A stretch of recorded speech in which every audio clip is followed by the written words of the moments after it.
Al Jazeera Podcasts.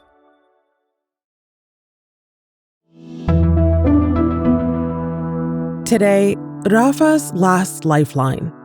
Israel seizes the border crossing with Egypt, and Palestinians flee north by the thousands. Israeli tanks are now blocking the main artery bringing humanitarian aid into the Strip, already experiencing a full-blown famine. What's next for the people stranded there? I'm Malika Bilal, and this is The Take.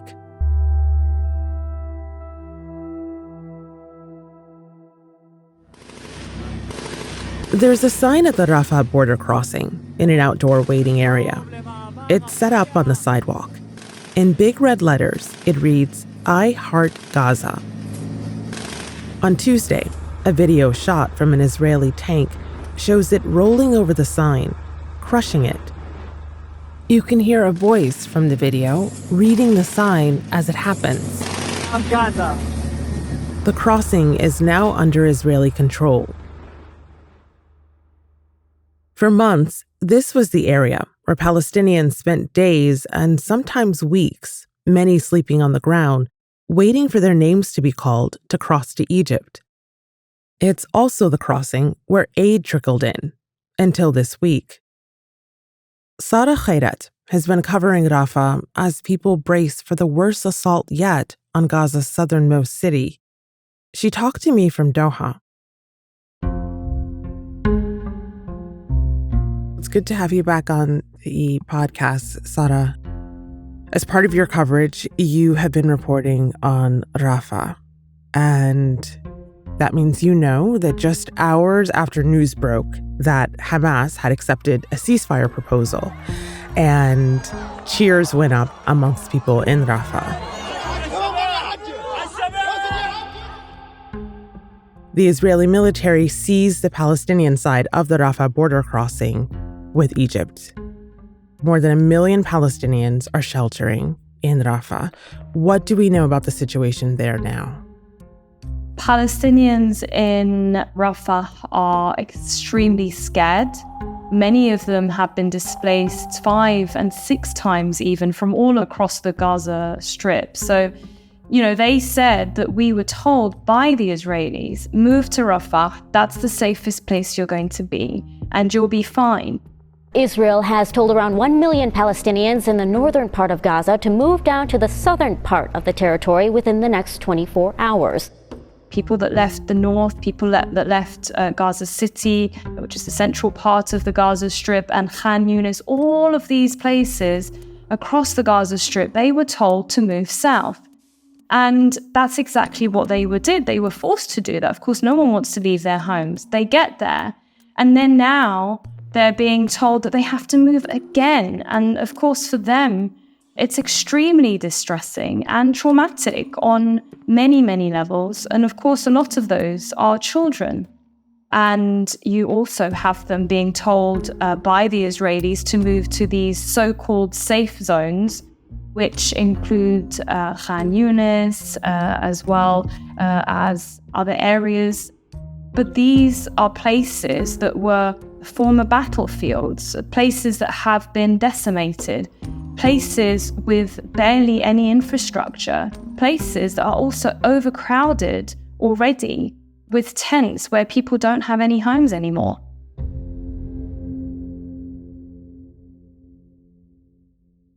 You laid out the beginning of a pretty vivid picture there. Can you describe in more detail what it actually looks like for people who haven't seen the images of what Palestinians are living through right now?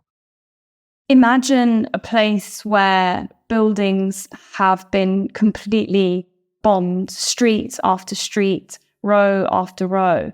And if you look at the Gaza Strip, it's very small. I was there February last year, actually for the first time before all this war happened. And one day, one of our producers, Safwat, joked we had a free evening, and he said, I need to give you the tour of the Gaza Strip. And I said, well, how many hours do we have? And he said, don't worry, it'll only take you half an hour from top to bottom.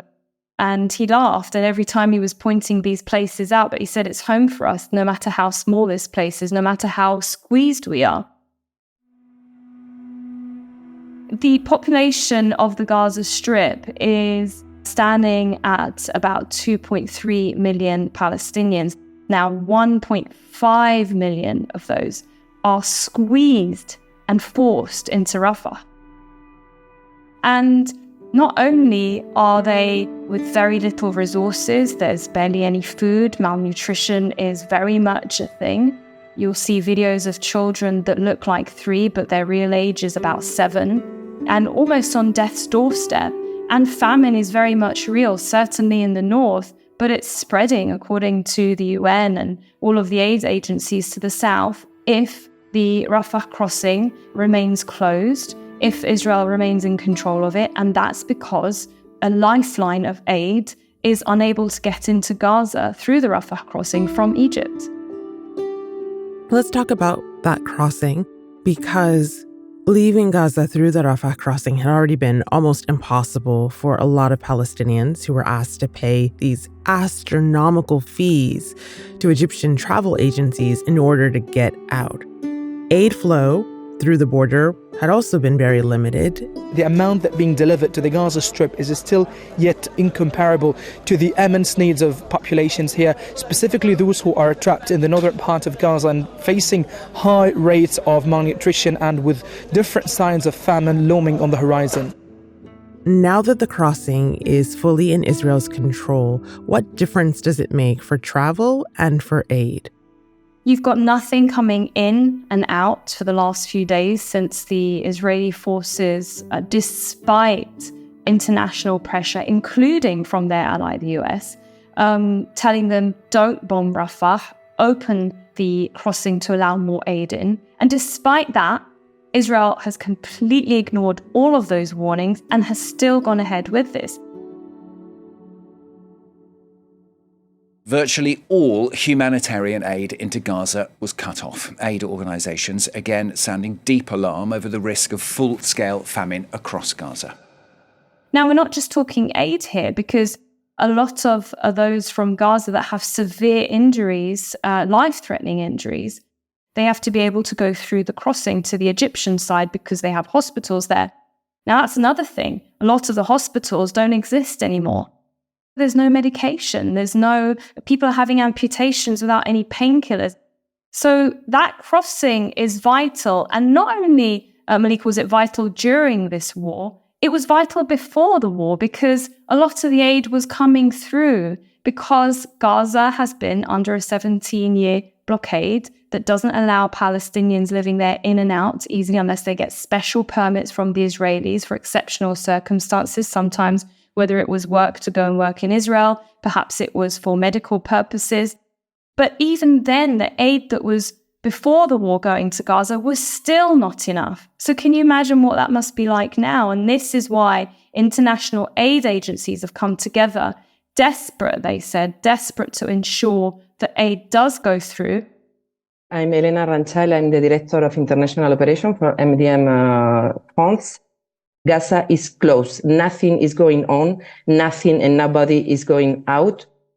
Every hour that the Israeli army maintains this closure of this Rafah crossing is really a humanitarian catastrophe for the next hours and days of the Gaza population.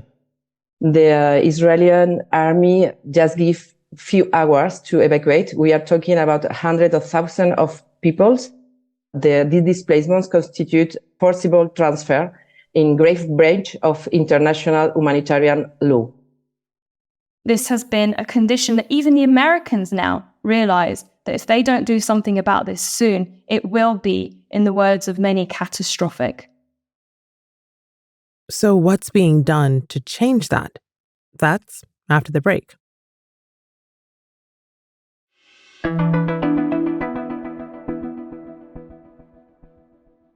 So, Sara, this week, Cindy McCain, the executive director of the UN World Food Program, said there is a full-blown famine in northern Gaza. What I can explain to you is that there is famine, full-blown famine in the north, and it's moving its way south. South, where around 1.5 million Palestinians are sheltering in a place they've been told to go over the past 6 months, a place that is still being bombed. With Israel in control of the crossings into Gaza, what's been tried and what hasn't been tried to pressure Israel to change its course? So if you look at the international community, a lot of the Western world has very much continued with this rhetoric that Israel has the right to defend itself and therefore what they're doing in Gaza is justified. But that has changed in the last few weeks, where now you're having people like France that have been very much a strong ally of Israel coming out and saying that this has to stop, that more aid needs to go in, and warning against the bombing of Rafah, Egypt, a lot of the Arab countries. And in the latest pressure that the US is trying to exert on Israel is that they've said that they won't transfer any arms to Israel. The U.S. paused a shipment of weapons to Israel last week over concerns about how those weapons might be used in a potential offensive in Rafah. Will this put pressure on Israel? It remains to be seen, because Israel has shown that it's still going ahead with the bombing of Rafah despite international opposition and despite the pressure. You have a prime minister that has thousands of people, thousands of Israelis protesting against him. He also has his arm twisted by some of the far-right government members like Itamar Ben-Gvir, the national security minister, as well as Bezalel Smotrich, finance minister, who every time he doesn't do what they want, and they want the whole of Gaza bombed from the north to the south, and they definitely want this Rafah operation to go ahead, and it already has done, they are twisting his arm because they say they'll quit if he doesn't go ahead, and this is what he has to do. But then you also have Prime Minister Benjamin Netanyahu facing a lot of opposition from the families of those that are being held hostage, because those families want their family members back in Israel, safe, unharmed. And as a result, they say, take any deal, even if it means to stop the war, bring them back home. And that's the campaign and the slogan. So it seems the Israelis are still going ahead, and they just came out post-Hamas agreeing at least to this preliminary proposal with the ceasefire deal, saying that the only way with Hamas is to put pressure on it, and that means militarily as well. And their justification for it is that Rafah has several Hamas battalions, that they control what goes in and out of Gaza themselves, and that's why they say they have to take control of it. If you speak to experts, not just in Israel, but diplomats that I certainly was speaking to back in Jerusalem, a lot of them say, we're not just talking about Rafah here, we're talking about consequences that are going to affect the Gaza Strip for years to come. And also the fact that Israel doesn't seem to really have a plan. It's interesting when you mentioned Israel's plans and reasoning behind why they have to carry out this offensive in Rafah. Was the same said about Khan Yunis just a few months ago, that that is where the epicenter of Hamas was, and that is why they had to enter Khan Yunis? Absolutely. This is not the first time we've heard this. I've been following this day in, day out. Every single statement from the Israelis has always maintained right from the start of this war that they were just going to be focusing on the north, and that was it. And then they kept moving further towards the south. And here we are. They did exactly what a lot of people predicted they would do, even though they denied throughout this time that that was their plan. And if we recall Al-Shifa Hospital, for example, at the time they said that they had to attack Al-Shifa Hospital. They had to get people out of there because this is, in their words, was where the Hamas Pentagon was. They said they even displayed a video saying the Pentagon was underneath Al-Shifa Hospital. And now we're seeing that there seems to have been mass graves where they killed a lot of Palestinians, and they're still just discovering it. Breaking news from Gaza City and Al-Shifa Hospital, where a third mass grave has been found. At least 49 bodies have been recovered. Officials are currently exhuming. And here we are, and they're using the same reasoning for Rafah, saying that the Hamas fighters who are based in Rafah were the ones that had carried out this attack, and that this is necessary, in their words, to achieve complete victory. On Tuesday, the Defense Minister Yoav Gallant said that they will continue with their operations deep, he said, in the north, in the center, and in the south of the Gaza Strip. Yesterday, I directed the IDF to enter the Rafah area, take the crossing, and carry out its missions. This will happen all over the Strip, in the south, in the center, and in the north. We know that Hamas only responds to force. Sara, finally, Israeli Prime Minister Benjamin Netanyahu has said that Israel's war will continue until Hamas is ended. We will enter Rafah because we have no other choice. We will destroy the Hamas battalions there. We will complete all the objectives of the war, including the repatriation of all our abductees. It's a refrain he's repeated again and again. How many times do the people of Rafah have to evacuate?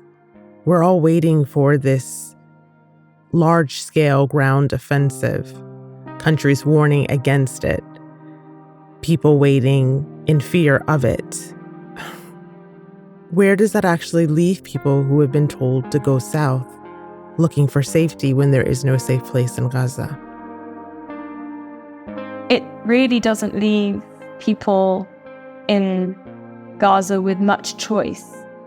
Some people are so tired of being displaced again and again and again that they're even saying they will stay in Rafah, and if it means that they are killed, then so be it. People are exhausted mentally, physically, people of all ages, and people we know ourselves that, people that I had met have said, how long can you keep running away from this, that you just have to perhaps stay where you are, stay put, and hope for the best?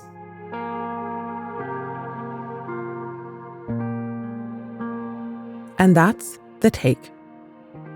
This episode was produced by Sarí el-Khalili and Khaled Soltan, with Sonia Bagat, Chloe K. Lee, Manahil Naveed, Tamara Kandakar, Catherine Nouhan, Tabish Talib, Ashish Malhotra, David Enders, Amy Walters, Zainab Badr, Fahrinisa Campana, and me, Malika Bilal. Our sound designer is Alex Roldan. Alexandra Locke is The Take's executive producer, and Ney Alvarez is Al Jazeera's head of audio. We'll be back.